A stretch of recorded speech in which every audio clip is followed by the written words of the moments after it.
10절에서 18절까지. 잠언 23장 10절에서 18절 같이 읽겠습니다. 옛 지게석을 옮기지 말며 고아들의 밭을 침범하지 말지어다. 대적 그들의 구속자는 강하시니 그가 너를 대적하여 그들의 원한을 풀어주시리라. 훈계에 착심하며 지식의 말씀에 귀를 기울이라. 아이를 훈계하지 아니하려고 하지 말라. 채찍으로 그를 때릴지라도 그가 죽지 아니하리라. 내가 그를 채찍으로 때리면 그의 영혼을 서울에서 구원하리라. 내 아들아, 만일 내 마음이 지혜로우면 나하고 내 마음이 즐겁겠고, 만일 내 입술이 정직을 말하면 내 속이 유쾌하리라. 내 마음으로 죄인의 형통을 부러워하지 말고 항상 여호와를 경외하라. 정령이 내 장래가 있겠고 내 소망이 끊어지지 아니하리라. 아멘. 여러분, 오늘 저녁에 여기 모인 이유가 뭡니까?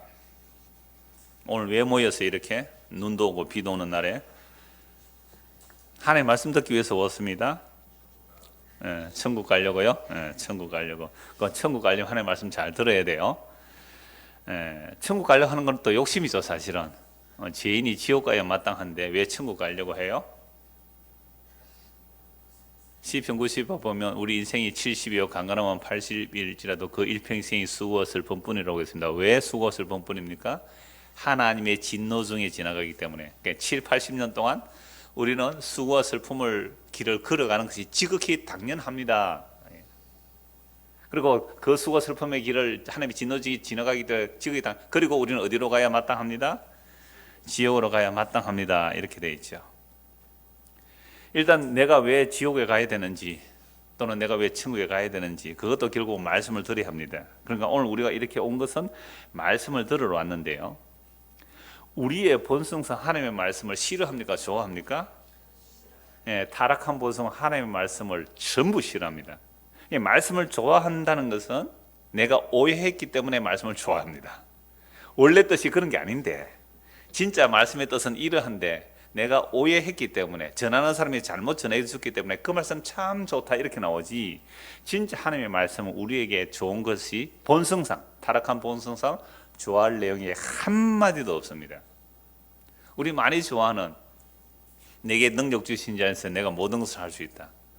그 말씀 감옥에 갈 수 있다는 얘기고 굶을 수 있다는 얘기고 예수님 때문에 죽어도 상관없습니다 하는 이야기예요. 그게 뭐 세상에서 할 수 있다 해보자 적극적 사고방식을 가지고 세상에 고지를 선점하자 그런 얘기 절대 아닙니다. 그러니까 성경을 좋다고 여러분들 액자에 걸어 붙여놓은 거, 목사들이 신방 가면서 상가에 갖다 붙이고 집에 갖다 붙이는 그 액자에 나오는 내용들 전부 그거 해석 잘못한 거예요.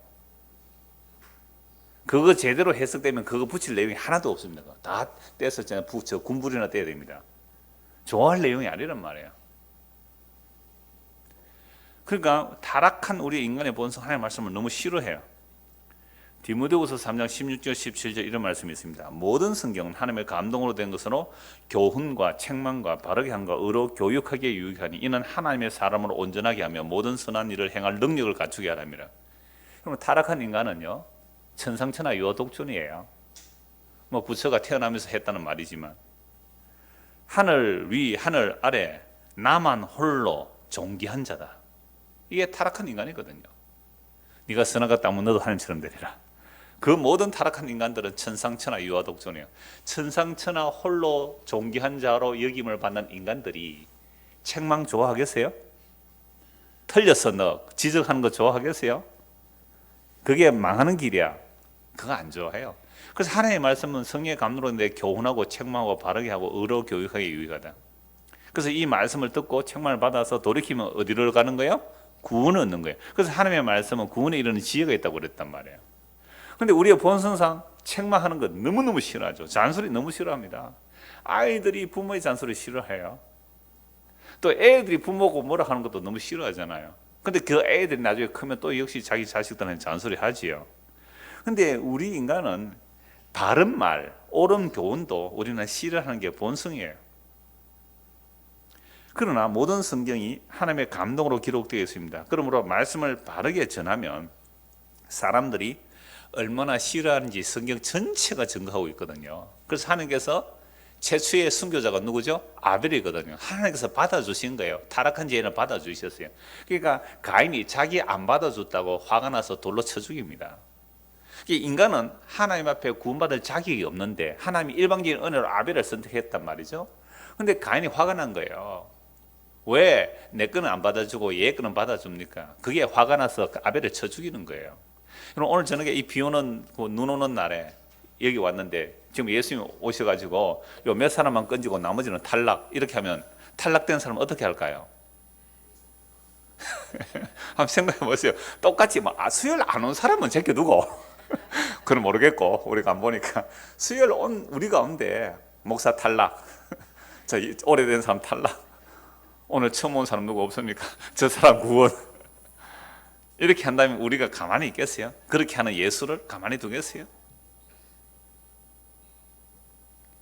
그러니까 이미 아벨과 가인 사건을 통하여 인간의 죄가 무엇인지 하나님의 말씀이 투입되어서 일방적인 은혜로 구원받는다는 게 얼마나 실한지 다 보여주고 있거든요. 노아가 방주 만들 때 사람들은 뭘 했습니까? 먹고 마시며 사고 팔고 시집가고 장가 갔습니다. 그 노아 방주 만드는 거 보고 와 홍수가 와서 심판이 이르겠구나 그거 믿었다면 먹고 마시고 사고 팔고 시집가고 장가 할 수가 없어요. 노아한테 가서 거들어주고 어떻게 하든지 배 탈 때 좀 태워주세요 막 이렇게 와야 되잖아요. 아무도 안 가세요. 아무도. 예? 노아하고 노아 마누라하고 노아 아들 셋하고 그 며느리 세 사람 8명이나 한 명도 안 탔단 말이에요. 그래서 배선자라는 한문을 풀어보면 사람 8명이 배주자에 탄다고요. 사람 인자 밑에 8팔자예요. 그게 배선자예요. 그러니까 배라는 것은 8명 탔다는 얘기예요. 그러면 그 인류가 다 멸망하는 가운데서 8명 탔다. 그럼 나머지는요. 하나님이 심판의 소식을 눈에 보이게끔 방주를 만들어도 사람들은 거기에 관심이 없습니다. 어디에 관심이 있어요? 먹고 마시고 사고 팔고 시집가고 장가가고 돈 버는 일에 바빴지. 주님의 말씀, 심판 관심 없었습니다. 그 위에 소돔과 고모라서는 어떻습니까?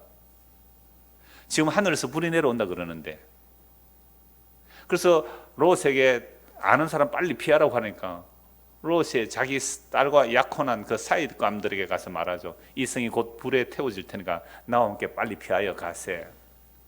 롯의 사이들이 뭐라 그래요? 장인어른 농담하지 마세요. 이렇게 살기 좋은 땅이었어. 여러분 소돔과 고모라는 하나님의 동상 같았다 그랬어요. 물이 좋고 땅이 아주 살기 좋은 그런 곳이었어요. 그런데 지금 하늘에서 불이 내려오고 있어요. 천사의 눈에는 보입니다. 롯이 미적미적해요. 롯의 아내가 미적미적해요. 천사가 손을 잡고 끌어간단 말이에요. 끌어가면서 뭐라고 말합니까? 뒤를 돌아보지 마라. 롯의 처를 생각하라 예수님 말씀하셨죠? 마지막 날에 롯의 처를 생각. 우리가 뭘 뒤를 돌아봅니까? 뒤를 돌아볼 게 거기 뭐 있는데요? 아, 딸 시집 보내려고 혼수껌 장만해놓은 게 있겠죠. 그거 불에 탄다고 내려다보다가 그냥 소금 기둥 되었어요. 처음부터 뭐 사해 바닷가에 가면 뭐 수십 미터짜리 소금 기둥으로 된 그 롯의 뭐 처를 이름 붙여놨다는데 그거는 뭐 우연히 만들어졌겠죠. 딱 돌아보는 그 모습으로 소금 기둥이 있대요. 사진 같은 데 보면 나와요, 그게. 그러니까 사람들은 노아 시대나, 그죠? 노아 시대나 예수님 다시 오시는 그 시기점이나 오늘 이 시대나 똑같이 뭐에는 관심 없어요? 하나님의 말씀에는 관심 없는 거죠. 불에 다 없어질, 영원히 멸망받을 세상의 것, 그거 추구하는 데를 바쁘단 말이에요. 그런 세상 속에서 하나님은 영원전에 아버지 뜻이 계셨어요. 하나님과 아들 사이에 약속이 있었어요. 그 약속을 이루기 위해서 셈 족속 가운데서 아브라함을 선택합니다. 아브라함을 택하시고 이삭과 야곱이 약속하시기를 너희 후손이 4대 만에 약속의 땅에 돌아오리라. 그러니까 야곱과 70명의 식구들이 애굽에 내려갔다가 430년 후에 한 민족을 이루어 약속의 땅에 들어오는 과정. 그런데 애굽에서도 하나님 제대로 안 섬겼거든요. 어린 양의 피로 구속받아 홍해를 건너고 출애굽해서 광야 40년 동안, 지난주 오전에 좀 보았잖아요. 원망과 시비가 없이 하라. 그 이스라엘 백성은 어떻게 살아갔어요? 40년 동안 늘 원망했습니다. 늘 10번이나 거역하고. 그렇게 원망할 때 누구 때려 죽이려고 해요? 모세 때려 죽이려고. 저놈 때려 죽이고 애굽으로 가자고. 그러니까 하나님의 말씀을 전하는 자, 하나님의 말씀을 바르게 전하는 자죠. 거짓 선지자는 칭찬받아요. 사람들에게 사랑을 받아요. 근데 하나님의 말씀 바르게 전하는 모세 때려 죽이려 했거든요. 그런데 이스라엘 백성들 그 20세 이하는 다 광야에서 쓰러지고 여호수아 갈렙과 그 20세 이하들은 약속의 땅에 들어갑니다. 이들이 달랐습니까? 똑같았어요. 약속의 땅에서 살아갈 때도 하나님의 참 선지자들의 말은 안 들었습니다. 배척하고 돌로 치고 죽이고 감옥에 가두고. 이게 이스라엘 백성들의 모습이에요. 그래서 약속의 땅에 들어왔어도 이스라엘 백성들은 하나님의 선지자의 말을 안 들었죠. 그러니까 참된 선지자의 말을 안 들었단 말이에요. 거짓 선지자의 말은 잘 들었어요. 참된 선지자의 말은 자기를 괴롭게 하거든요. 예레미야 저놈 빨리 죽이라. 그래야 저 입에서 괴로운 소리가 나온다고. 나에게 달콤한 말 해주세요. 나에게 좋은 말 해주세요. 이 신약도 마찬가지예요. 말세가 되면 사람들은 자기 귀가 딱 가려져 가지고 자기에게 좋은 말 해주는 사람 원하지, 예? 싫은 말 하는 사람 안 원한단 말이에요. 그래서 하나님 잘 섬기세요. 복 받습니다. 하나님 잘 섬기세요. 이 땅에서도 복 받고 하늘나라 복 받고, 그런 얘기 좋아하죠. 이 세상이 수고와 슬픔뿐이라고. 우리는 정말 하나님의 징계를 받아 마땅하다고. 그게 성경인데요. 이걸 안 전하는 거예요. 그래서 예수님께서 친히 말씀하셨어요. 아벨의 피로부터 성전에서 죽인 사가랴의 피까지 너희가 이 시대에 감당하리라 라고 하셨죠. 그러니까 결국 예수님을 죽인 겁니다. 얼마나 하나님의 말씀을 듣기 싫어하는 증거가 뭐예요? 선지자들을 핍박하고 그 선지자들이 오리라고 예언한 그 그리스도, 그 메시아, 그 예수를 죽였단 말이에요. 그런데 예수님이 자기들이 원하는 메시아 상에 부합했다면 안 죽였을 거예요. 그런데 진짜 예수님이 메시아로 오셨는데 자기들이 원하는 메시아 상이 아닌 거예요. 진짜 하나님의 말씀을 전해주는 거죠. 진짜 하나님의 말씀을 전해주니 너 같은 메시아는 필요 없다고 돌로 쳐 죽였습니다. 그러니까 인간이 하나님의 말씀을 듣기 싫어하는 것이 어느 정도인지를 알 수 있는 거잖아요. 무엇으로? 예수님의 십자가의 사건으로. 그죠? 하나님의 말씀이 얼마나 싫어하느냐 말이에요. 요한복음 1장에 보면 태초에 말씀이 계시나 말씀이 천지를 창조하시고 이 말씀이 사람이 되어 오신 분이 누구예요? 예수 그리스도다. 그런데 그 예수 그리스도 어떻게 했어요? 죽였어요. 왜? 예수님이 하는 말은 듣기도 싫었단 말이에요. 저놈 죽이라, 저놈 죽이라. 그러니까 오늘 저와 여러분이 성경에 있는 말씀을 진짜 그대로, 성경에 있는 원래 예수님께서 하시고자 하는 그 말씀 그대로 우리가 받아들여진다면 정말 이건 기적이에요. 하나님 택하신 백성이 아니면 불가능한 얘기입니다. 성경 말씀 치고 아까 처음 시작할 때 제가 이런 질문을 했잖아요. 우리가 하나님의 말씀을 듣기를 좋아합니까? 싫어합니까? 본성상 싫어합니다. 그러니까 하나님의 말씀만이 아니에요. 선생님들 말 듣기 좋아합니까? 싫어합니까? 부모님의 말 듣기를 좋아했습니까? 싫어했습니까?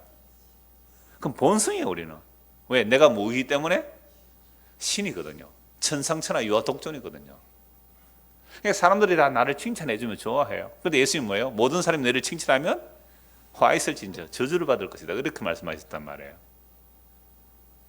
성경은 우리가 정말 구약에서 신약까지 전체를 예수님의 십자가에 안경을 끼고 십자가를 가지고 한번 보세요. 이야, 구약 이스라엘 백성들의 죄가 무엇인지 드러나는 거예요. 그래서 예수님의 십자가 사건이 왜 일어난지 알게 됩니다. 그러면 예수님의 십자가 사건이 왜 일어난지 알게 되는 사람은 오늘 우리가 이 말씀을 들을 때에 하나님의 말씀이 얼마나 싫었으면 그 말씀을 어떻게 했다고요? 십자가에 못 박아 죽인 거예요. 흔히 뭐 핍박받는 분들 이런 얘기 많이 들어요. 그래, 아내가 교회를 가니까 남편이요, 세상에 노래방에 가는 것은 아무 말도 안 해요. 동창회 가서 뭐 술 먹고 오는 것도 뭐 지도 그러니까 별로 뭐 방해를 안 해요. 근데 교회 가면 어떻게 해요? 핍박을 해요. 성경책 확 찢어버리고 막 성경책 불에 옛날에 넣어버리고 막 이 성경책 막 싱크대 물에 담가버리고 막 그랬다는 얘기 많이 들었어요. 이게 희한하죠. 왜 하나님의 말씀 듣는 건 그렇게 싫어해요? 이게 우리 인간의 본성이 하나님의 말씀을 그렇게 싫어하고 거역하는 거예요. 이게 타락한 증거예요. 그러니까 예수님이 십자가에 죽었다는 사실, 사람들이 예수를 십자가에 못 박아 죽었다는 것은 내가 하나님의 말씀을 어느 정도로 싫어하는지 보는 거예요.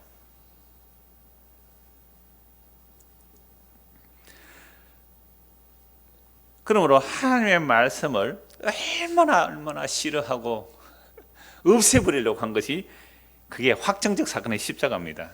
그러니까 이런 세상에서 하나님의 택한 백성이 있을 거 아니에요. 그럼 하나님 택한 백성들은 어떻게 다루어 가실까요?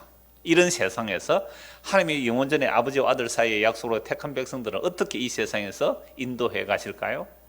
오늘 본문을 보겠습니다. 10절입니다. 잠언 23장 10절 11절. 옛 지게성을 옮기지 말고 고아들의 밭을 침범하지 말지어다. 대적 그들의 구속자는 강하시니 그가 너를 대적하여 그들의 원한을 풀어주시리라. 그러면 지게성을 옮기지 말라는 것은 몇 주 전에도 말씀을 보았습니다. 그러니까 율법에서 지게성을 옮기지 말라는 것은 이스라엘 백성이 약속의 땅에 들어갈 때에 하나님께서 땅을 무상으로 나눠주세요. 그러니까 여호와의 전쟁의 결과예요. 여호와께서 앞장서서 땅을 차지해서 이스라엘 백성들의 지파별로 땅을 나눠줘서 공평의 땅을 나누러 가져요. 힘 있다고 좋은 땅 차지하는 거 아닙니다. 그래서 가위바위보 하듯이 제비뽑기로 땅을 이제 분배를 하죠. 지파별로. 그리고 각자 자기 가족을 따라 땅이 오게 돼 있단 말이에요. 근데 땅이 왔는데 어느 날 옆집에 남편이 죽어버렸어요. 엄마도 죽어버렸어요. 고아가 하나 있어요. 고아 힘이 없잖아요. 그럴 때 밤에 몰래 가서 경계석을 확 옮겨버린 거죠. 과부 혼자 있어요. 지게석을 옮겨버렸어요. 뭐라 그러면 이거 원래 우리 땅이야. 이렇게 억압을 했단 말이에요. 이런 일이 실제로 이스라엘에 일어납니까? 안 일어납니까? 일어났지요. 그러니까 이 말씀을 하는 거죠. 그러니까 이러한 정신, 지게석을 옮긴다는, 그러니까 남의 땅을 빼앗아서 자기 땅으로 확보하고자 하는 이런 일들은 바로 가나안 땅 원주민들의 사고방식이었거든요. 그게 바알 숭배였어요. 신에게 정성을 바쳐서 내 땅을 넓히자. 신에게 정성을 바쳐서 복을 받아 내 재산을 넓히자. 이게 바알 숭배예요. 바알 신앙이에요. 근데 그 바알 신앙을 다 쫓아내라 그랬지 않습니까? 가나안 땅에 들어갈 때. 근데 그 바알 신앙 다 못 쫓아냈어요. 그래서 바알 신앙하고 같이 살았단 말이에요. 같이 사니까 그게 섞여버렸어요. 섞여서 뭐를 합니까? 요 고아의 지게석을 옮기는 거예요. 과부의 지게석을 옮겨서 자기 땅 확보하고 자기 땅 차지해 가는 겁니다. 이게 자본주의 사상이에요. 이게 이 바알 숭배란 말이죠. 그러니까 사람들이 교회당에 와서도 뭘 달라고 해요? 땅 넓혀달라고, 자기의 지게를 넓혀달라고. 세상에 지옥으로 가려고 악을 쓰죠. 도대체 약속의 땅이 무엇인지, 하나님이 원하는 약속의 내용이 뭔지를 모르니까. 그래서 예수님의 십자가로 완성된 그 빛으로 구약을 보지 않고 구약에서 문자대로 보면 이거 사람 망하는 길이에요. 이건 정죄의 직분이란 말이에요. 지난 월요일 날 임시노회에서 잠시 참석했는데요. 그 4명이 제 차를 타고 이렇게 회의 마치고 식사로 가는 자리에서 어떤 목사님이 제 설교를 자주 봐요. 그러니까 유튜브에서 자기도 설교에서 검색을 딱 하니까 그러니까 모세의 수건을 검색을 했대요. 그러니까 제 설교도 뜨고 또 뭐 저 삼일교회 목사님 너 서울에? 아니 정말 말고 지금 송태건 목사님 설교도 뜨고 이러더래요. 잘 됐다. 그러니까 안 볼 수가 없어 봤다고요. 봤지요? 그러면 뭐예요? 한번 얘기해 보세요. 그거 무슨 내용이에요? 네, 이렇게 얘기를 했거든요. 그분은요 그렇게 해놓고서 절대 자기 색깔 안 내는 거예요. 왜? 내가 공격하거든요. 이제 알아요. 그러니까 절대 색깔 안 내요. 그럼 모세의 수군이 뭐예요? 모세의 수군이 가려져 있으면 구약을 보든지 신약을 보든지 율법의 조문을 전하는 거라고. 그럼 그건 사람을 멸망으로 이끄는 거라고. 잘 됐다 싶어서 막 가면서 내리도 못할 거고 그날도 비가 왔어요. 막 얘기를 했죠. 한 5분 거리지만. 얼마나 복음 전하는 기회예요.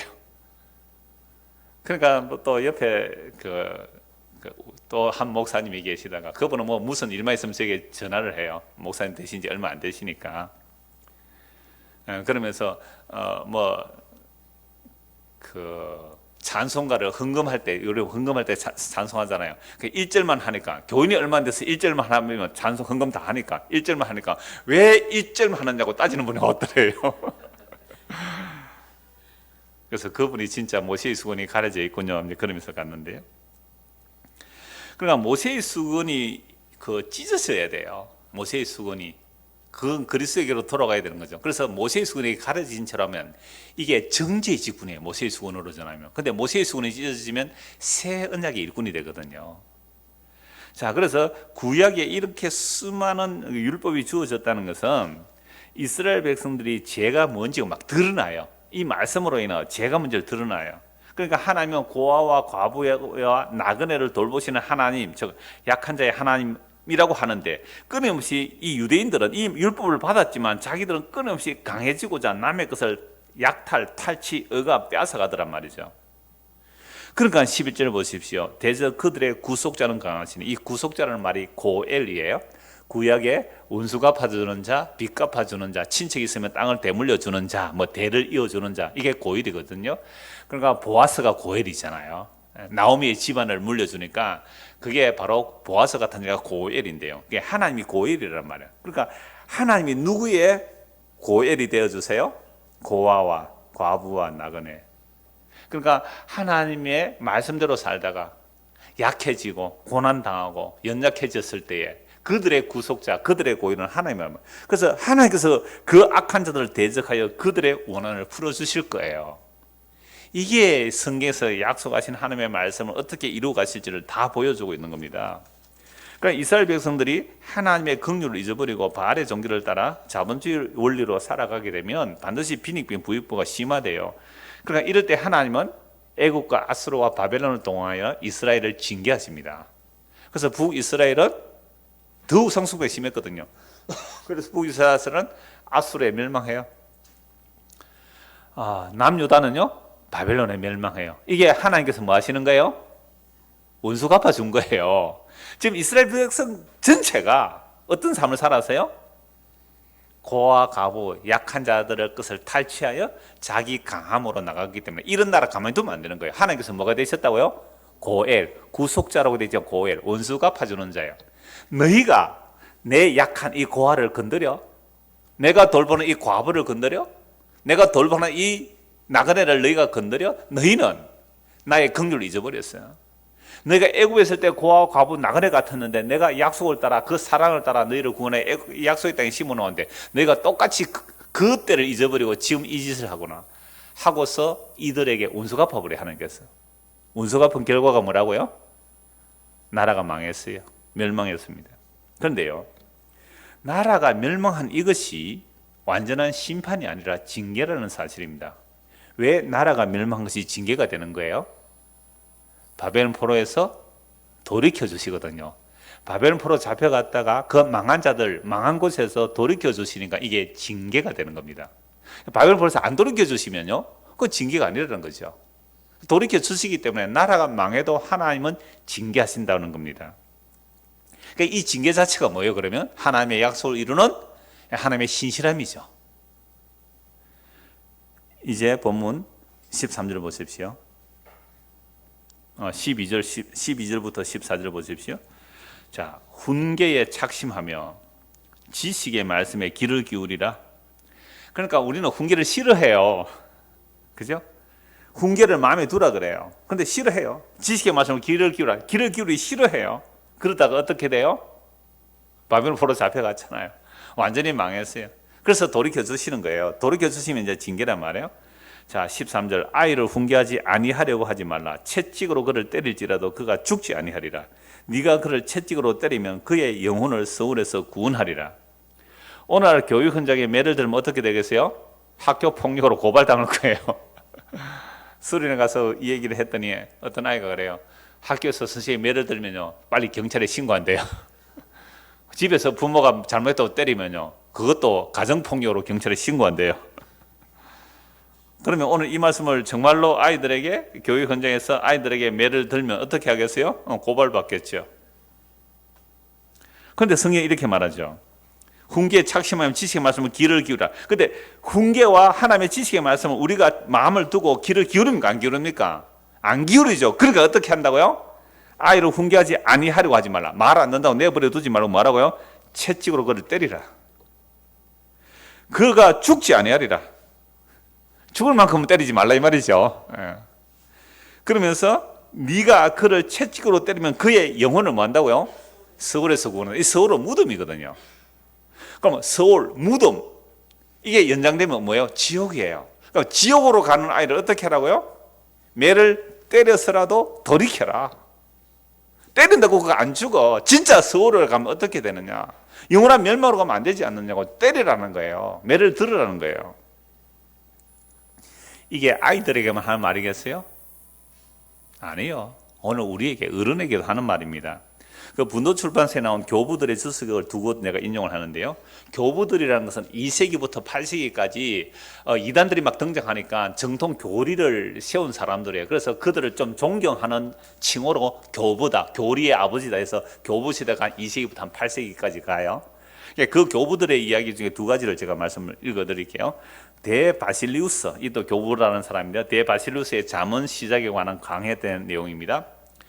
배우는 데 게으른 어린이들은 선생님이나 가정교사에게 벌을 받으면 주의를 기울이고 순종합니다. 어린이들이 매를 맞기 전에는 말을 안 들었지만 매를 맞고 아파 본 뒤에는 귀가 새로 열리기라도 한 것처럼 말을 잘 듣고 대답도 잘하며 기억력도 나아집니다. 이거요, 아이만 그런 거 아니에요. 제가 군에 갔을 때에, 요즘은 군에도 매를 못 들으래요. 제가 군에 갔을 때에 그 군인 수첩을 내주더라고요. 그 외우라고 말도 안 하더라고요. 말도 안 하는데 그 군인 수첩에 보면 군인의 의무가 있어요.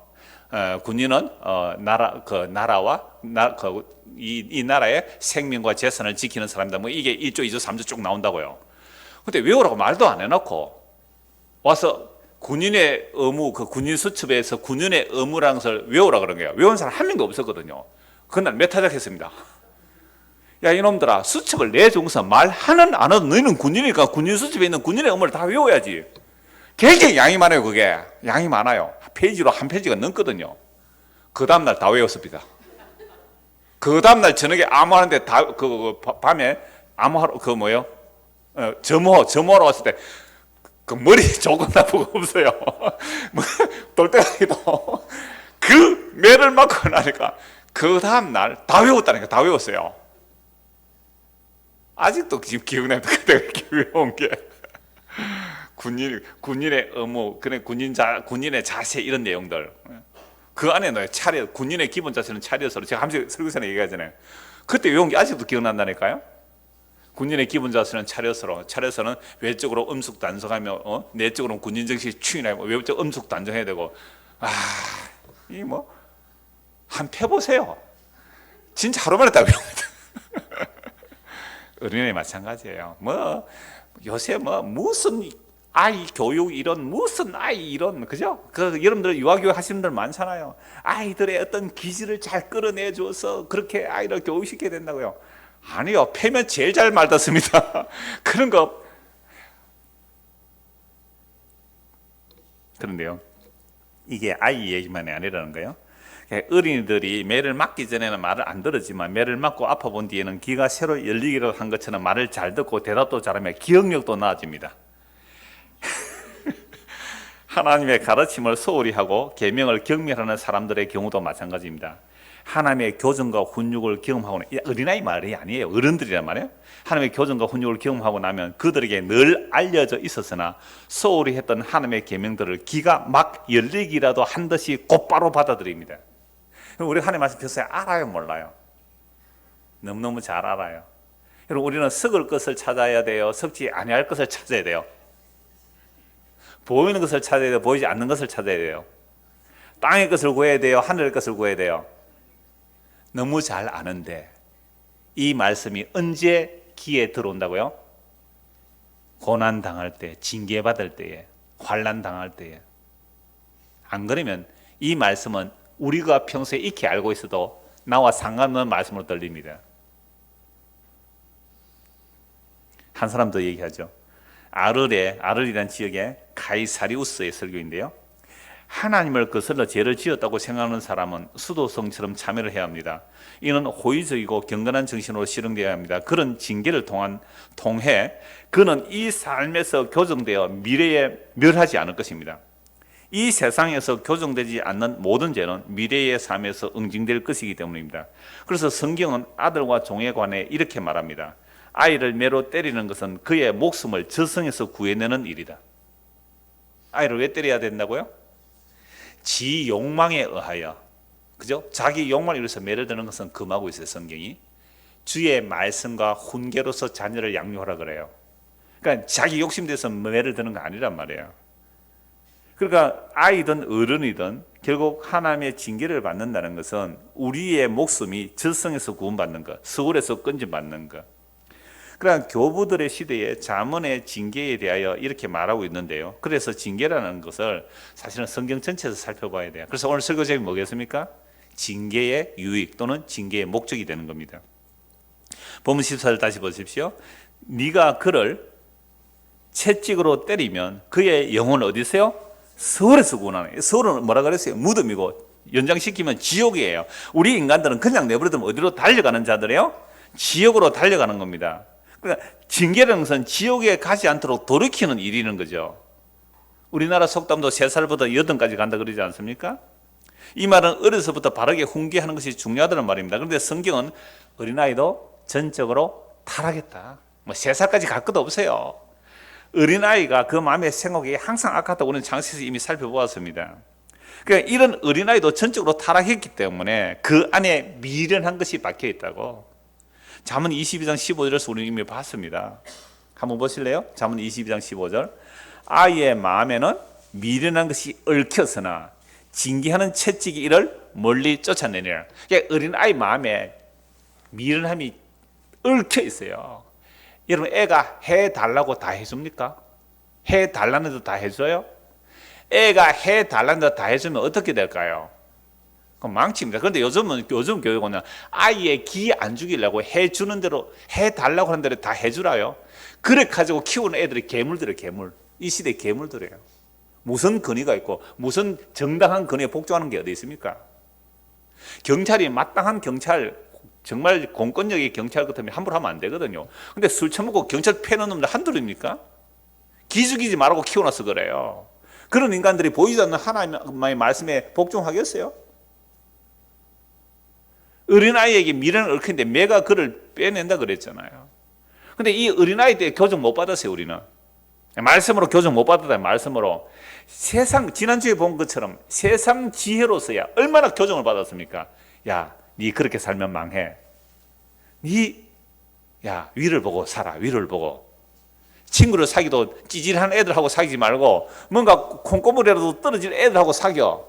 부모들이 그렇게 가르쳤어요.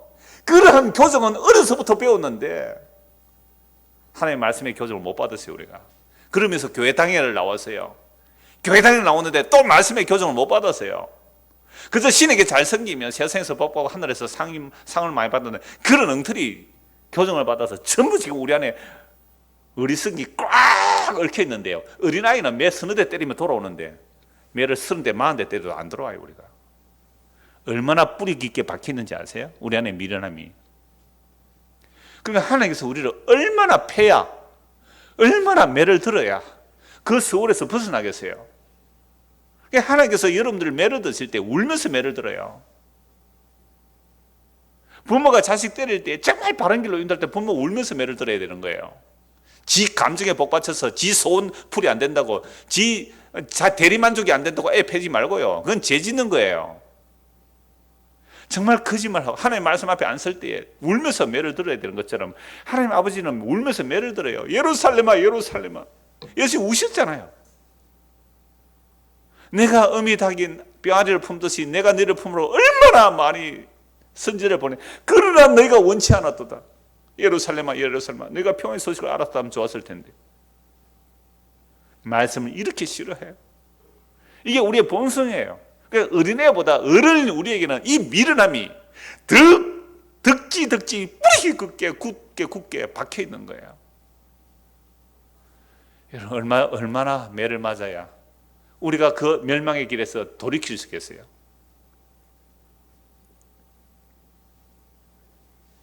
이게 어린아이의 이야기가 아니에요.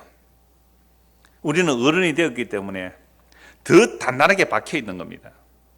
그러니까 이 미련하고 악한 것이란 지난주에 본 말씀대로 세상의 사사로운 지혜로 견고해져 있습니다.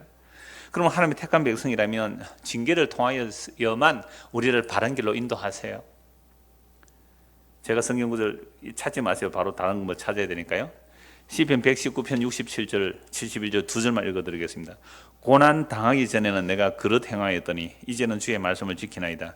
고난 당한 것이 내게 유익이라. 이로 말미암아 내가 주의 율례들을 배우게 되었나이다. 고난 당하기 전에 뭘 몰랐어요? 하나님의 말씀을 몰랐어요. 고난 당하기 전에 내가 그릇 행했는데 이제는 내가 주의 말씀을 지킵니다.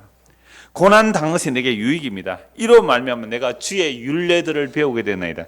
고난 당하지 않고서는 주의 율례를 모르고 고난 당하기 전에는 그렇게 가는 거예요, 우리가. 그러므로 하나님의 백성 고난이 필수 코스예요. 우리 주일날에 본 말씀 빌립보서 1장 29절 말씀도 하나님께서 우리에게 은혜를 주신 것은 그를 믿을 뿐만 아니라 고난도 받게 하려니라. 그러니까 믿음이 은혜로 주어지듯이 성도에게 고난도 뭐로 주어지는 거예요? 은혜로 주어집니다. 그러니까 고난 자체가 왜 은혜입니까? 왜 고난이 은혜예요? 지금까지 들으니까, 말씀을 들으니까 고난이 왜 은혜입니까? 우리는 본성상 어디로 간다고요? 지옥으로 가는 자들이에요. 멸망으로 가는 자들이에요. 썩을 것을 탐하는 거예요. 돈을 사랑해요. 먹음직하고 보암직하고 세상의 사랑을 본성적으로 추구해요. 그냥 내버려 두면 멸망으로 가는 길이기 때문에. 그래서 고난을 통하여 생명의 길로 돌이켜 간단 말이에요. 그래서 고난이 은혜잖아요. 하나님의 약속을 따른 자기 백성에 대한 사랑이에요. 그래서 징계의 유익, 징계의 목적, 우리에게 멸망에서 생명으로 이끌어가는 길이 이 징계와 고난이 아니면 우리의 본성상 돌이키지 않습니다.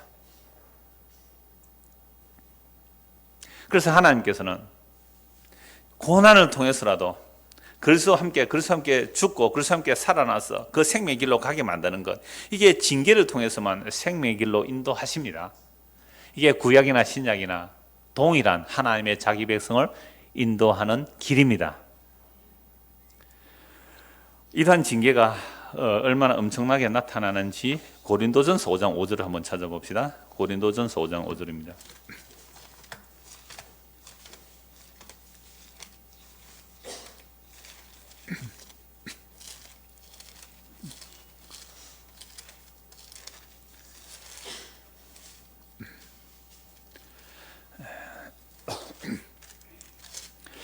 이런 자를 사탄에게 내주었으니 이는 육신은 멸하고 영은 주 예수의 날에 구원을 받게 하려 함이라. 난해 구절이라고도 합니다. 성경은 영육 이원론의 구원을 말하지 않거든요. 그래서 육체를 죽이고 영혼 구원한다 이런 표현은 아니에요. 그럼 이게 뭘까라고 할 때에 지금 고린도 교회에 근친상간이라는 음행이 일어났죠. 그러니까 바울이 그런 자를 판단해서 왜 쫓아내지 않느냐라고 하면서 이런 자를 사탄에게 내주었다라고 말합니다. 사탄에게 내주었다는 말은 결국 교회의 치리를 보는 거예요. 그래서 마태복음 18장 보면 예수님 이렇게 말씀하세요. 형제가 죄를 범하면 1대1로 가서 금면해라. 회개하면 형제를 얻은 것이다. 회개하지 않으면 두세 사람 데려가서 증언해라. 그래서 들으면 형제를 얻은 것이고 듣지 않으면 교회 가서 말해라. 삼심제예요. 교회에서 공적으로 말하는데 안 들으면 이방이나 세리처럼 취급하라. 이렇게 말씀했거든요. 그럼 여기서 사탄이 내주었다는 말은 제명출교로 보는 거예요. 제명출교. 그래서 교회에서 가장 큰 치리가 성찬금지고요. 그 다음에 제명출교예요. 그러면 성찬금지, 우리 2주 후에 성찬식 할 건데요. 성찬에 참여하지 마세요. 이 말은 너는 예수님의 살과 피를 먹을 자격이 없어 이 얘기거든요. 그럼 예수의 살과 피를 먹고 마신다는 것은 그리스도의 살과 피로 우리가 한 형제 자매가 되었는데 우리 가운데 음행이 있다거나 예수의 십자가의 복음에 제대로 알지 못하고 해방하는 다른 복음 전한다면 그 성찬 금지 또는 출교까지 하는 거예요. 그러니까 사탄에게 내어줬다는 말은 뭐예요? 치리함을 통하여 회개하도록 만드는 거죠. 그러니까 치리조차도 목적이 어디에 있는 거예요? 회개하고 돌이키게 있다라는 말씀이에요. 그래서 주 예수의 날에, 그러니까 치리당해서 주 예수의 날에 그 재림의 날에 회개하고 구원받을 수 있게 하는 기회를 주는 거죠. 고린도전서 11장 한번 보십시오. 고린도전서 11장 31절. 우리가 우리를 살폈으면 판단을 받지 아니하려니와 우리가 판단을 받는 것은 주께 징계를 받는 것이니 이는 우리로 세상과 함께 정죄함을 받지 않게 하라 하십니다. 지금 바울 사도가 그 고린도 교회의 성찬식을 가지고 책망하는 말이에요. 이 당시 성찬식은 그냥 식사예요. 예수님 최후의 마지막 식사잖아요. 근데 식사를 하는데 일찍 온 사람들은 떡을 먹고 포도주를 마셔가지고 배부르고 취해버렸어요. 일찍 온 사람은. 늦게 온 사람은요, 오니까 먹을 것도 없어요. 이 식사 자리니까. 그러니까 부자들은 좀 여유가 있으니까, 그죠? 뭐 떡하고 포도주 준비해 와서 먹고 마시고 취해버리고, 늦게 온 사람은 일하다가 좀 늦게 온 사람 와보니까 먹을 것도 없어요. 아니 그냥 음식 끝에도 마음 상하는데 세상에 뭘 나누는 자리예요? 예수님의 살과 피를 나눈다는 기념하는 그 성찬식의 자리에서 먼저 먹어가 배불러고 술 취하고 억하고 어서 먹을 것도 없으니까 얼마나 속이 상했어요. 이거 그리스도의 몸 맞니? 라는 책만 하는 거예요. 그러면서 고린도 교회 안에 너희 중에 약한 자와 병든 자가 많고 잠자는 자도 적지 않다. 29절 주의 몸을 분별하지 못하고 먹고 마시는 자는 자기의 죄를 먹고 마시는 것이다. 이거 우리는 선창시 전에 자기 죄를 살펴라 해가지고 막 선창시 못 받고 막 마음에 찔리가지고 막 그랬잖아요. 그런 얘기 아니에요. 그죠?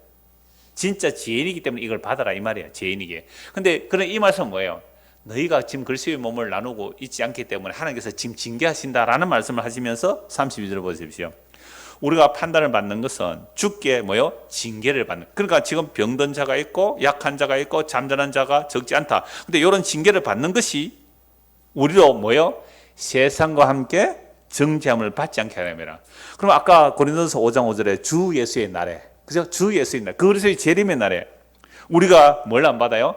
정죄함을 받지 않으려면 이 땅에서 뭘 받는 거예요?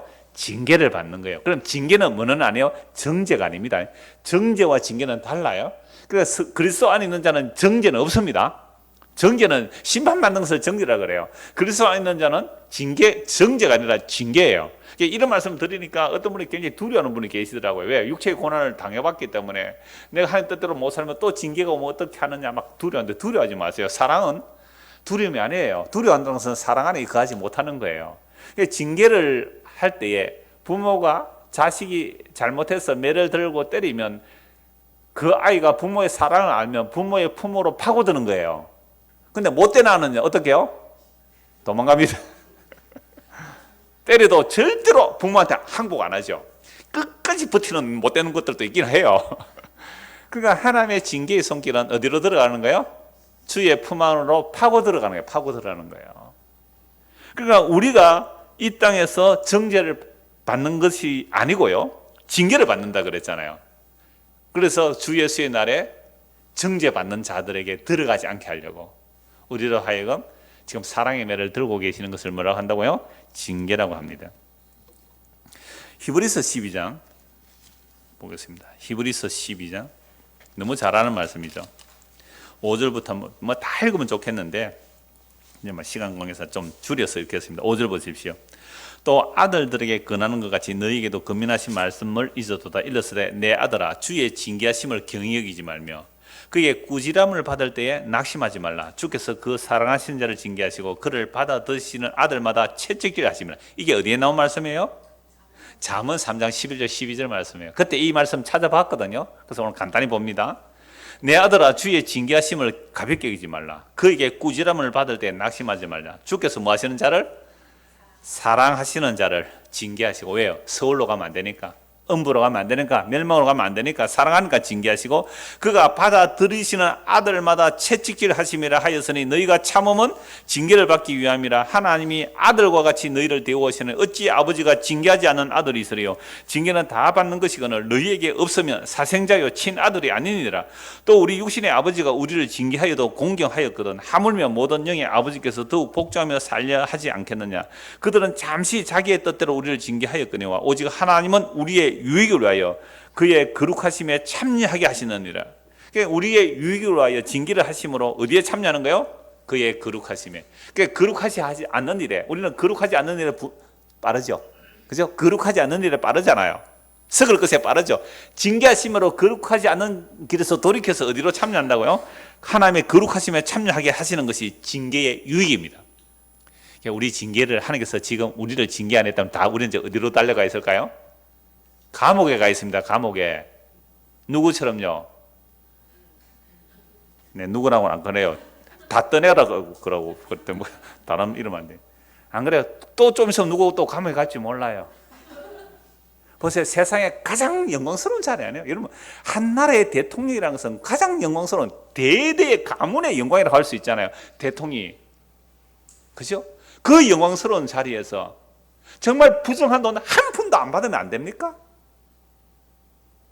평생 연금만 해도 밥 먹고 살기 충분한데 왜 그런 부정한 것을 받아가지고 장로라는 이름으로 지금 온통 오르락내리락 하는 거예요. 그래서 이번 기회로 구속이 된다면 이걸 하나님의 징계로 받아들인다면 복이에요. 하나님의 징계로 받아들이고 토스를 하고 정말 삭개오처럼 내가 4배나 갚아주겠습니다. 예? 4배나 갚아주겠습니다. BBK 그 소액 주주들 다 잃어버렸잖아요. 근데 자기는 다 찾았잖아요. 내가 4배나 갚아주겠습니다. 주님 그럼 뭘 하실까요? 자기 죄를 이 집에도 오늘 아브라함의 구원이 임하였다. 그러지 않겠어요? 그 징계로 받아들이면 그 구원의 기회지만 이 징계로 안 받아들이고 끝까지 변명하고 끝까지 부인하게 된다면 글쎄입니다. 11절 보십시오. 무릇 징계가 당시에는 즐거워 보이지 않고 슬퍼 보이나 후에 그로 말미암아 연단받은 자들은 의와 평강의 열매를 맺느니라. 그래서 고난을 통하여 많은 연단을 받은 자들은요, 어지간한 고난 앞에서도 뭐라고 해요? 괜찮습니다. 예, 괜찮아요. 감옥에서요, 뭐라고 해요? 저 기뻐하시고 또 기뻐하십시오. 나는 하루 더 빨리 천국 가고 싶은데, 아이고, 주를 위해서 죽을 수 있는 기회니까 얼마나 좋아요. 베드로가 뭐라 그래요? 베드로가 내일 죽는다 하는데 가면서 굴굴 잠을 자요. 이게 뭐예요? 고난을 통하여 연단을 받은 자가 의와 평강의 열매예요. 당신 이러면 죽습니다. 할렐루야, 감사하네요. 저 아프리카인가 어떤 나라에서 예배 중에 벼락이 쳤는지 16명이 17명이 죽었대요. 이걸 어떤 사이트에서 어떤 분이 목사님 질문하니까 목사님이 성령이 임한 자는 죽기를 소원합니다. 참 축하할 일입니다. 참 축하할 일입니다. 해서 끝. 예수 믿는겠어요. 그러니까 연단을 통하여 고난을 통하여 징계를 통하여 연단을 받은 사람은요, 받을 때는 괴로워요. 사실은 징계가 누가 좋아요? 고난을 누가 좋아요? 그러나 받을 때는 즐거워 보이지 않고 슬퍼 보이나 후에 그러나 연단 받은 자들은 뭘 맺는다고요? 의와 평강의 열매를 맺어요. 여러분, 고난 가운데 있는데 의와 평강이 막 얼굴에서 보여요. 마음에서 있어야 나오겠죠. 껍데기로 위장하면 그거 다 들켜요. 껍데기로 위장. 근데 속에 있는 평강과 의가 정말 나온다면 당신은 이 고난 가운데 어떻게 의와 평강이 나와요? 라고 소망에 관한 이유를 물어야 돼요. 누구에게? 우리에게. 이게 5월달 주제예요. 수련의 주제예요. 소망에 관한 이유를 묻는 자들에게 대답하기 위해서 여러분들은 온유한 마음으로 그걸 준비하라 그랬어요. 그러니까 연단을 당해야 돼요. 징계를 당해요. 징계를 통해서 연단을 통하면요, 그 안에 뭐가 나와요? 의와 평강이 있는 거예요. 샬롬이 있는 거죠. 나 지금 빨리 죽어야 천국 가는데, 물론 이미 그리스도가 내 안에 와야 천국에 사는 거죠. 그 거룩한 그리스도의 영광에 들어가는 거잖아요. 이게 의와 평강의 열매예요. 오늘 보면 15절입니다. 너무너무 맞는 말씀인데요, 생략합니다. 줄이겠습니다. 15절. 내 아들아, 만일 네 마음이 지혜로우면 나하고 내 마음이 즐겁겠고 만일 네 입술이 정직을 말하면 내 속이 유쾌하리라. 그럼 지혜자가 말씀을 전할 때 아버지가 자식에게 전할 수도 있죠. 그죠? 그러면 또 뭐 선생이 제자에게 전할 수도 있고, 오늘 같으면 목사님 제가 여러분들에게 전할 수 있잖아요. 그래서 제가 이런 지혜의 말씀을 전한다는 것은 내 말이 아니죠. 하나님의 말씀이잖아요. 근데 내 아들아, 만일 네 마음이 지혜로우면 나 곧 내 마음이 즐겁겠고. 지혜의 말을 전하는데 이 지혜의 말을 여러분들이 잘 받아들으니까, 제가 지난주에 그랬잖아요. 아멘, 감사합니다. 이런 말씀 받아주셔서 감사합니다. 그랬잖아요. 저도 물론 가족이 있어요. 혈육의 가족이 있잖아요. 그러니까 지금 사는 내 아내나 자녀들만이 아니라 뭐 제 아버지, 어머니, 뭐 형제간들 있잖아요. 근데요, 만나봤자 별 의미 없어요. 제가 가장 기쁜 것은 그래도 뭐 잘하나 못하나 복음을 듣고 복음 안에 교제하는 형제자매나 혈육을 뛰어넘는 사랑이 있단 말이에요. 지금 내 가족도 마찬가지예요. 우리 딸들도 있는데 얘들이 진짜 복음으로 대답을 하는지 아버지를 기쁘시게 하기 위해서 대답하는지는 모르겠지만, 하여튼 제가 복음적인 얘기할 때 복음적인 화답을 하면 저는 기뻐요. 뭐 세상의 성공의 이야기, 뭐 취직, 뭐 이런 얘기가 아니에요. 정말 복음 안에 산다는 것, 그보다 저에게는 더한 기쁨이 없어요. 이건 정말 애들이 뭐 우리 가족이 인정하는 내용이에요. 그리고 이건요, 말씀을 전하는 자가 말씀을 받는 그 기쁨을 함께 기뻐할 수 있는 거죠. 그래서 만일 네 입술이 정직을, 그러니까 복음을 전했는데 그 사람에게 복음의 말이 나오면 뭐가요? 입에서 나온다고 하고 속에서 나오는 거죠. 정리를 말하면 내 속이 유쾌하리라. 그러니까 지금 주님께서, 그죠? 주님께서 우리가 복음을 전하고 복음을 받아들이면 지금 누가 기뻐요? 주님께서 기뻐하세요. 주님께서 기뻐하세요. 내 말을 너희는 받아들이구나. 그런데 이 말을 받아들이기까지 너희가 참 연단을 많이 받았구나. 참 너희가 징계를 많이 받았구나. 근데 그 징계를 받음을 통하여 이 복음이 너희에게 들어간다니 나는 참 기쁘다. 왜? 너희 안에 뭐가 들어있기 때문에? 영원한 생명이 있기 때문에. 너희들이 멸망에 가지 않기 때문에 나는 참 기쁘다고 주님이 하시는 말씀이에요. 17절. 네 마음으로 죄인의 형통을 부러워하지 말고 항상 여호와를 경외하라. 정령이 네 장래가 있고 내 소망이 끊어지지 아니하리라.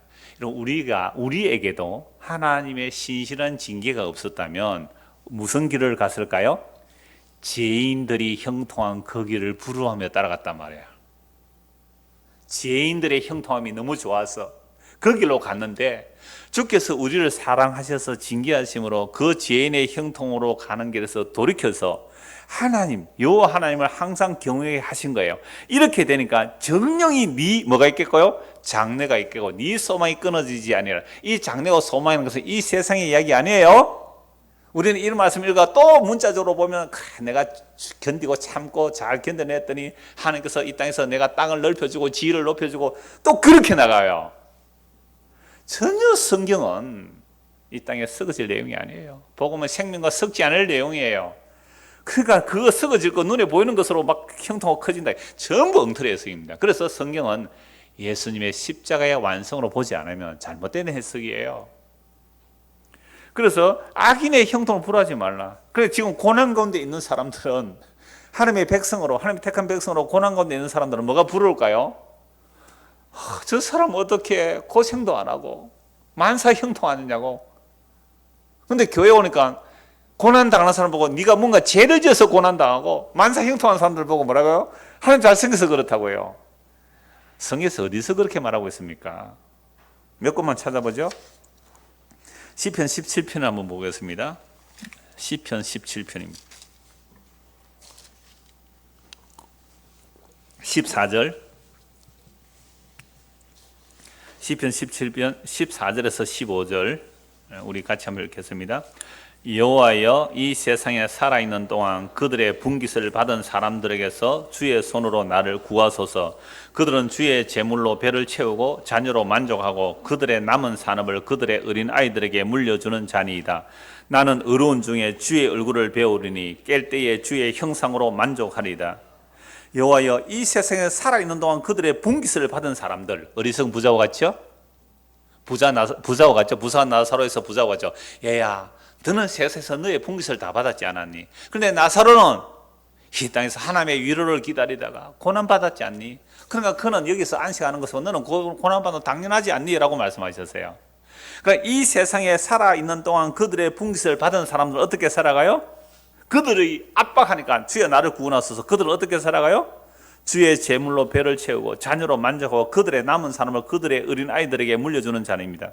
그러니까 그들에게 고난을 당한 그 핍박받는 자, 나는 의로운 중에, 의로우려면 주님의 약속을 믿어야 의롭죠. 나는 의로운 중에 주의 얼굴을 배우려니 깰 때에 주의 형상으로 만족하리이다. 깰 때라는 것이 뭐예요? 그 영원한 영광이 날. 아까 네 장래에 정령 소원이 있겠고 소망이 있겠고 그 장래를 말해요. 그러니까 욥이 고난 가운데 뭐라고 말해요? 육체 밖에서 주의 얼굴을 보리라. 깰 때에 우리가 다 죽어요. 조금 전에 BBN 방송에 그 메시지 5, 6분 전해달라 해서 녹음을 먼저 했는데요. 그 안에서도 그랬어요. 예수 믿는 것 정말 중요해요. 예수님이 실제이고요. 예수님이 전부예요. 내가 영어로 한마디 썼다가 발음이 안 좋아서 그 말은 안 하고 그냥 마쳤습니다만 Jesus is real. Jesus is all. 그 말 제일 끝에 했어요. 예수님이 진짜예요. 예수님이 전부예요. 근데 이 예수가 이 땅에서는 십자가로 보이니까 그걸 사람들이 원치 않잖아요. 그 길을 가는 자들은 고난 가운데 가요. 근데 내가 깰 때에는 그리스도가 정말 영광의 형상으로 있을 그 그리스도를 내가 맞이하니까 나는 무엇으로 만족할 거라? 그리스도의 형상으로 나는 만족하겠습니다. 여러분, 이게 평소에 우리에게 눈에 싹 보이는 얘기입니까? 보이지 않는 얘기입니까? 보이지 않는 얘기예요. 언제 보여요? 눈물 골짜기 더듬으면서 눈물 골짜기 더듬으면서 갈 때에만 이 길이 보여요. 그래서 좁은 길이에요. 눈물 없이 못 가는 길이 맞아요. 이 길은. 이걸 제가 세 번역으로 한번 읽어볼게요. 더 생생합니다. 주님, 이 세상에서 받을 목을 다 받고 사는 자들에게서 나를 구해 주십시오. 주님께서 몸소 구해 주십시오. 그들은 주님께서 쌓아두신 재물로 자신들의 배를 채우고 남은 것을 자녀에게 물려주고 그래도 남아서 자식의 자식들에게까지 물려줍니다. 나는 떳떳하게 주님의 얼굴을 뵙겠습니다. 깨어나서 주님의 모습 배울 때에 주님과 함께 있는 것만으로도 내게 기쁨이 넘칠 것입니다. 여러분, 악인의 형통을 부러워하지 말라 그래요. 그러니까 우리는 악인의 형통을 부러워하면서 그 길로 갔는데 하나님께서 징계를 하세요.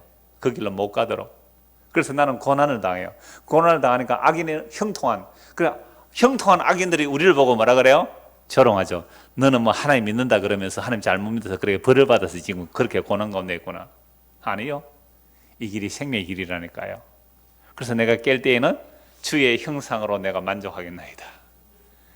여러분, 이 말씀 약속 정말로 믿는다면 지금 어떤 고난이 있을지라도 견딜만 하죠. 그죠? 이때까지 견뎌왔잖아요. 이때까지 견뎌왔잖아요. 얼마 안 남았어요. 잠시 잠깐 오면 오실리가 오시리라. 그 소망 없이 어떻게 견디겠어요? 무슨 소망을 가지고 견디겠어요? 썩어질 건요? 그게 악인의 행동을 자꾸만 부러워하는 거예요. 시편 37편 한번 보실래요? 너무너무 많이 나와요. 성경 전체에서. 제가 시편 37편, 73편, 하박국서 많이 인용했습니다. 오늘 37장 7편만 조금 보겠습니다. 시편 37편 1절부터 보죠.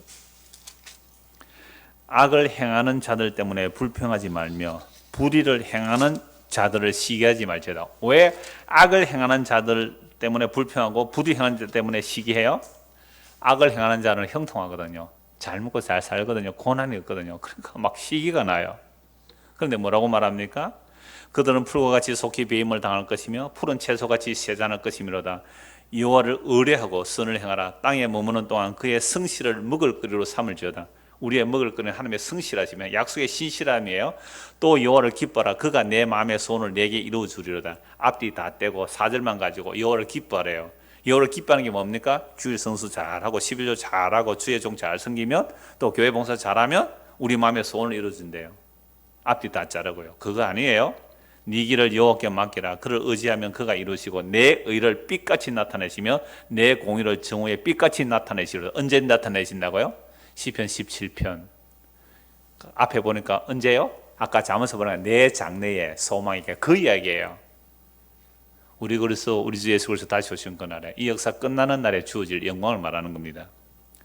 여호와 앞에 잠잠하고 참고 기다리라. 자기 길이 형통하며 악한 길을 이루는 자 때문에 불평하지 말지어라. 보세요. 여호와 앞에 잠잠히 기다리는 거예요.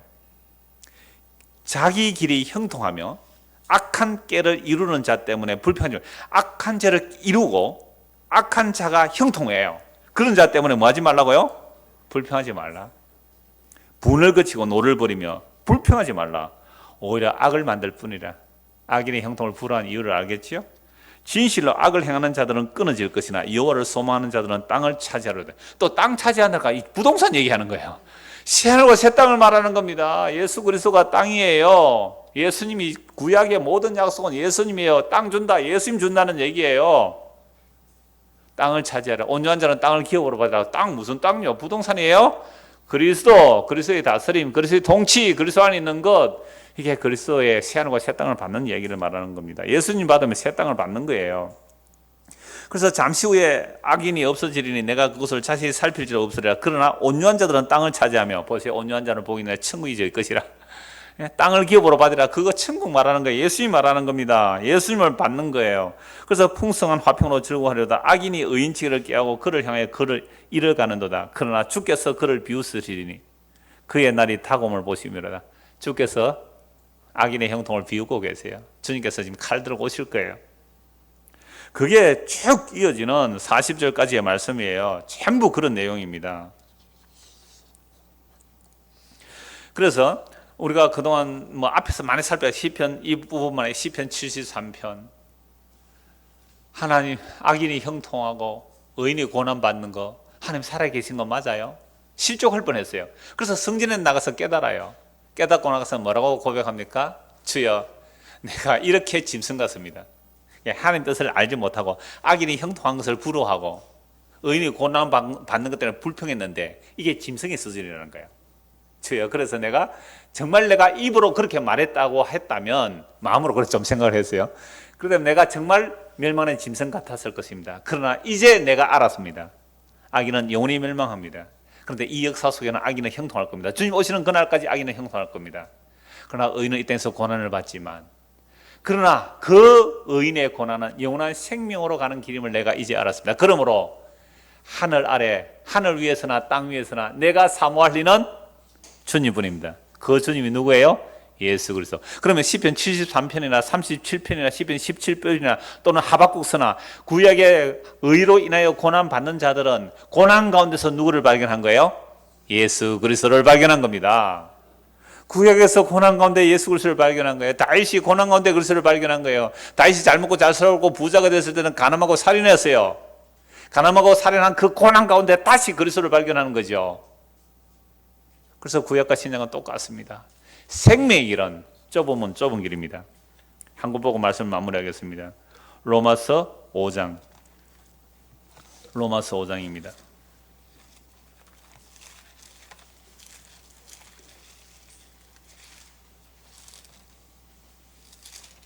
1절.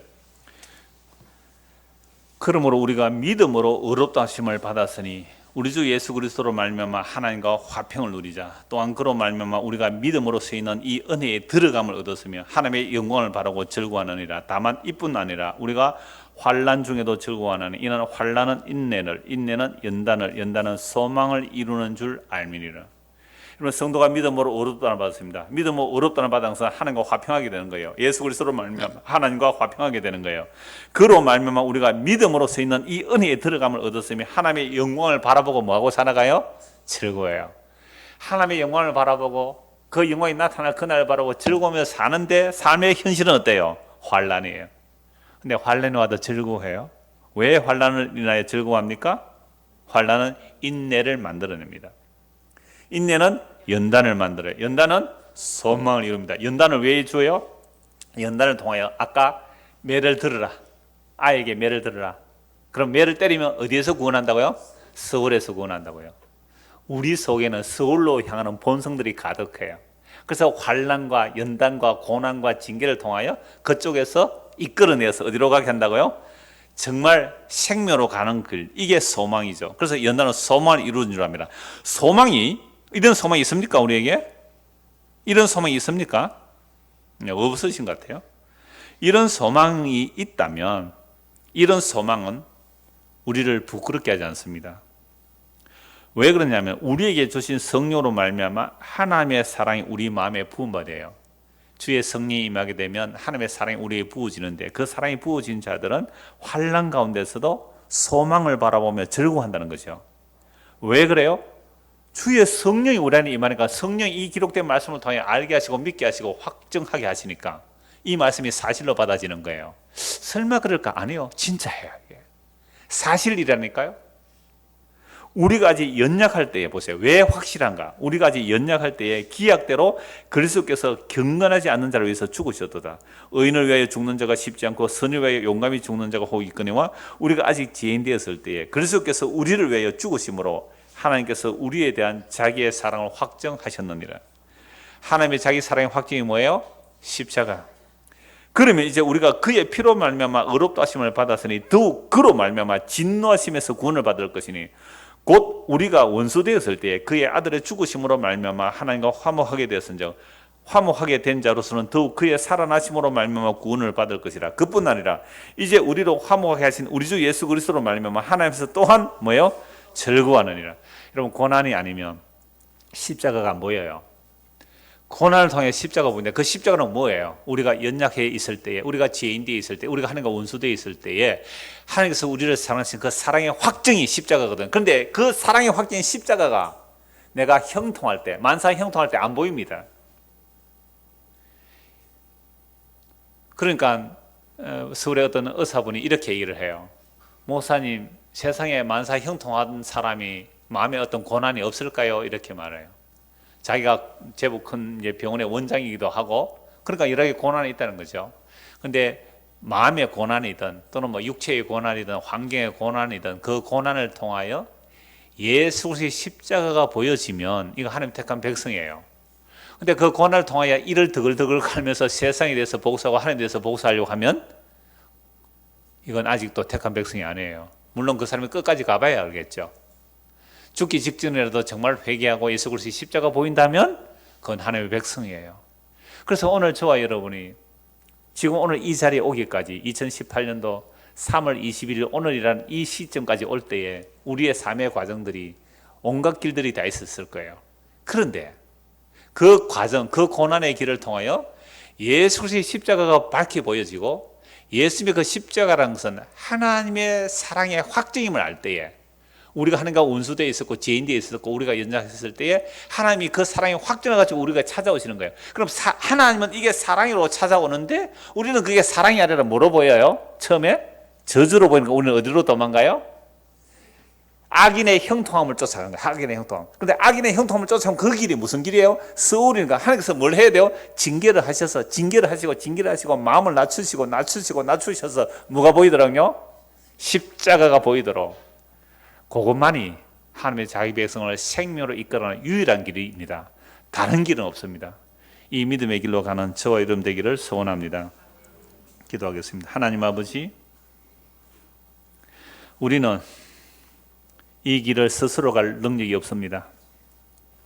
그러므로 주의 성령께서 우리 안에 임하시고 이 길이 맞다고 말씀을 통해 확정해 주시고 또 믿음의 선진들이 그 길로 갔고 예수님께서 그 길로 가셨습니다. 그 길만이 생명의 길입니다. 부활의 길입니다. 소망의 길입니다. 주여, 우리에게 이 길 갈 수 있는 믿음을 주시고 주의 성령이 우리 안에 임하셔서 오늘도 이 진리의 길로 인도되어 갈 수 있도록 함께하여 주시옵소서. 이미 십자가로 완성하시고 확정하시고 우리에게 찾아오셔서 이 사랑 알게 하기 위하여 하나님께서 우시면서 매를 드시는 그 주님의 사랑의 손길을 보고 믿음의 길을 갈 수 있도록 은혜를 다하여 주시옵소서. 예수 그리스도 이름 받들어 기도드리옵나이다. 아멘. 자, 이렇게 기도하고 돌아가겠습니다.